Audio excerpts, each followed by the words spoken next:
I was a high school chemistry teacher. One Friday evening, I was about to go home when I remembered I'd left some documents at the chemistry lab. I decided to quickly swing by to get them. The laboratory was relocated to the 4th floor of a newly constructed school building. It's a massive building with spacious function rooms, long hallways, and computer labs. I passed by the main entrance and greeted the security guard before climbing the stairs. The security guard joked, "Be careful of the ghosts, sir." I chuckled and said it's them that should be careful of me. It was rumored that the new building was constructed on top of an old graveyard from the late 1800s. It's located on a lot that was previously shared by the private school and an old cathedral. I didn't believe in the paranormal back then, and I just laughed at it.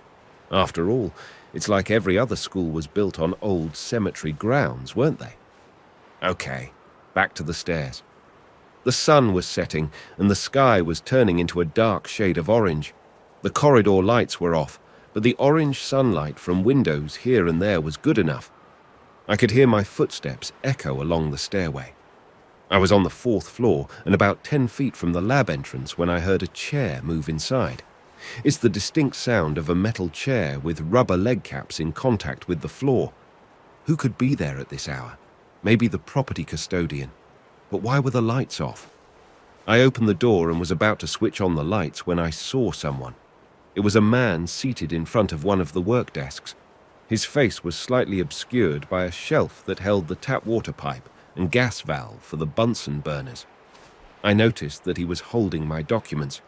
A laboratory manual was open on the table, and he was reading my lesson plan under the red rays of the sun from the windows. I remember feeling dread at this point. I reached for the light switch and flipped it on, hoping that it was just my mind playing tricks on me. But the person was still there, and we made eye contact. He looked exactly like me. Same face, same hairstyle, and same clothes. I clearly remember he was holding a pen with his right hand, but I was left-handed.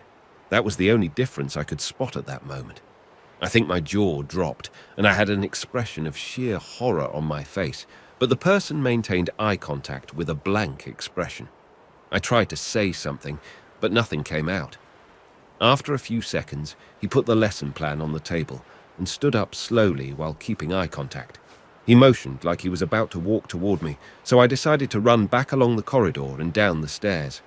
I met the security guard running up between the 2nd floor and 1st floor. He heard running from upstairs, so he decided to check on me.